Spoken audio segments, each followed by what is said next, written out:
Et si on prenait un peu de hauteur? Je vous emmène à Montserrat, un haut lieu spirituel niché dans les montagnes catalanes. Un monastère dédié à Marie, une basilique, une Vierge noire mystérieuse, un musée et des paysages qui parlent à l'âme. Juste après une courte présentation de mon activité et de mes soins énergétiques, on part ensemble en voyage. Pensez à vous abonner, liker et laisser un petit mot si le cœur vous en dit. À tout de suite!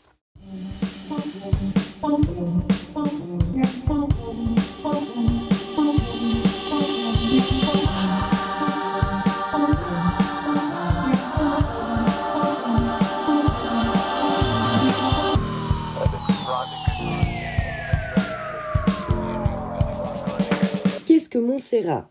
C'est une chaîne de montagnes au relief unique, située à une 50aine de kilomètres de Barcelone.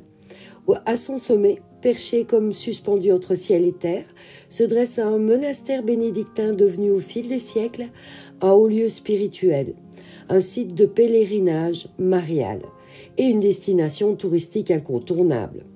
Son nom signifie montagne dentelée, et c'est bien ce relief sculpté par le temps qui lui confère sa magie.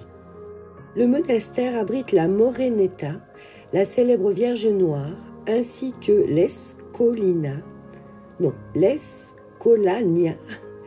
une des plus anciennes chorales des garçons d'Europe, fondée au XIVe siècle et spécialisée dans le chant grégorien. Malheureusement, le chœur ne se produisait pas lors de ma visite. Mais ce qui rend Montserrat véritablement unique, c'est la manière dont la nature, la foi, l'art et l'histoire y dialoguent en permanence. Un lieu où l'élévation spirituelle semble portée par la beauté brute des montagnes. Pour profiter pleinement de votre visite, je vous recommande vivement d'acheter vos billets à l'avance sur le site officiel. De mon côté, j'ai choisi le billet Montserrat TOT, TOT, une formule tout compris qui favorise vraiment la journée. Métro, train, téléphérique, accès à la basilique, visite de la Vierge noire, entrée au musée, tout est inclus. Quand on arrive au sommet, c'est d'abord la vue qui saisit. Je suis montée tôt le matin et la montagne était encore enveloppée de brume. Une brume douce, presque irréelle. Comme un voile entre le monde et le sacré.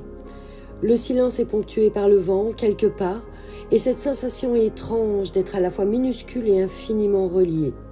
Je me suis ensuite dirigée vers la basilique. Avant d'entrer, on traverse une grande place à ciel ouvert et là, c'est un moment suspendu. On y entend les cloches de l'église, mais ce qui est fou, c'est que le son résonne sur les parois rocheuses de la montagne et semble venir de partout, à la fois. Laissez-vous porter, écoutez, regardez, ressentez.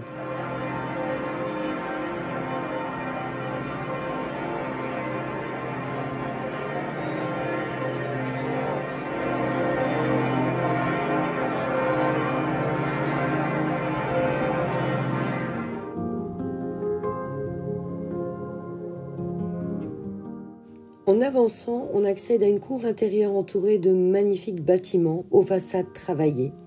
Droit devant, la basilique.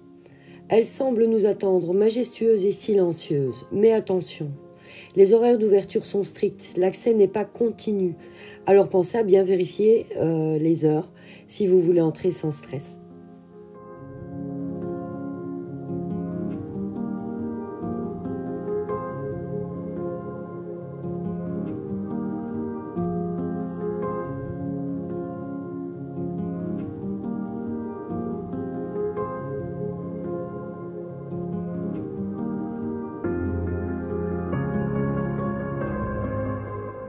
L'entrée vers la Vierge noire se fait par une file sur le côté de la cour.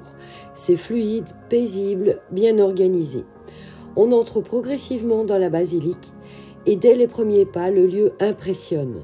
Statues, plafonds, dorures, chaque détail attire le regard.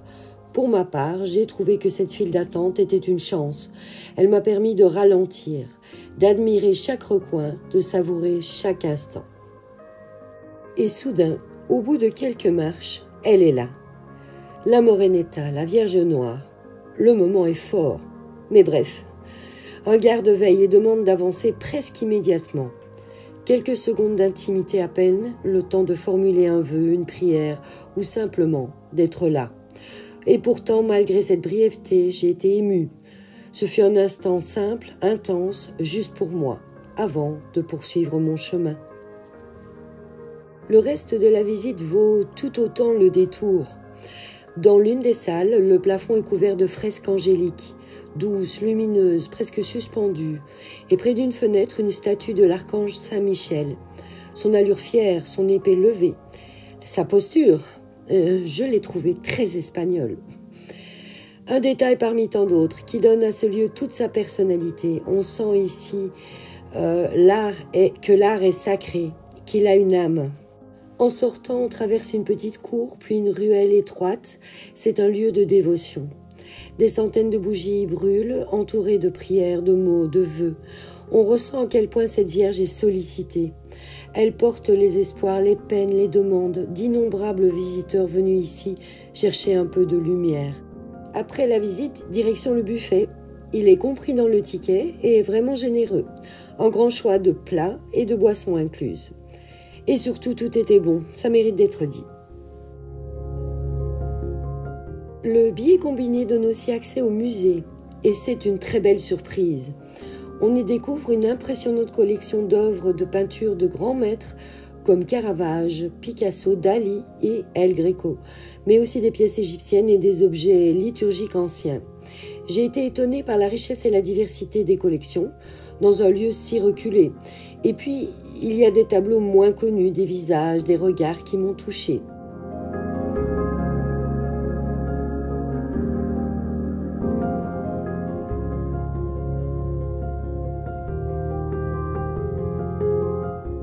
Le musée abrite aussi une salle entièrement dédiée à la Vierge Noire.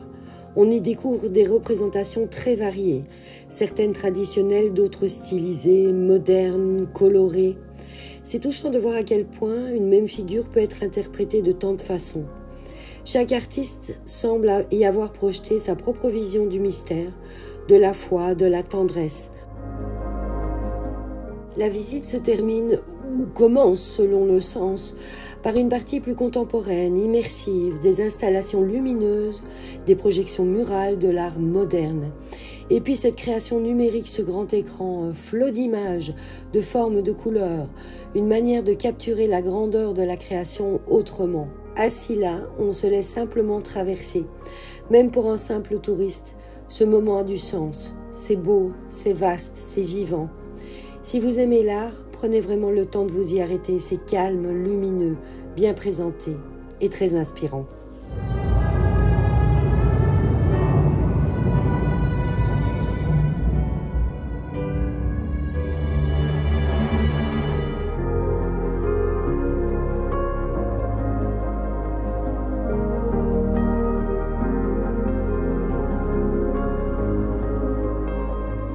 Un peu plus loin, une autre salle présente l'iconographie religieuse à travers les siècles.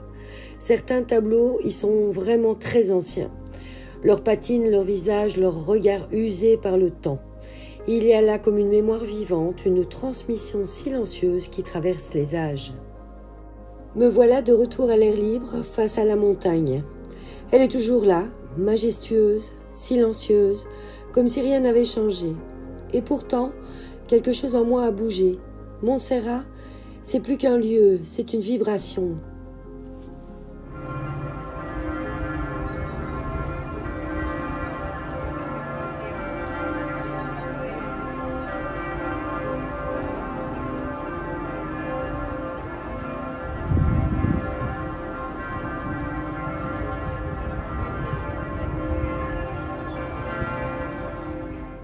Et voilà! À très bientôt pour d'autres voyages, intérieurs ou lointains.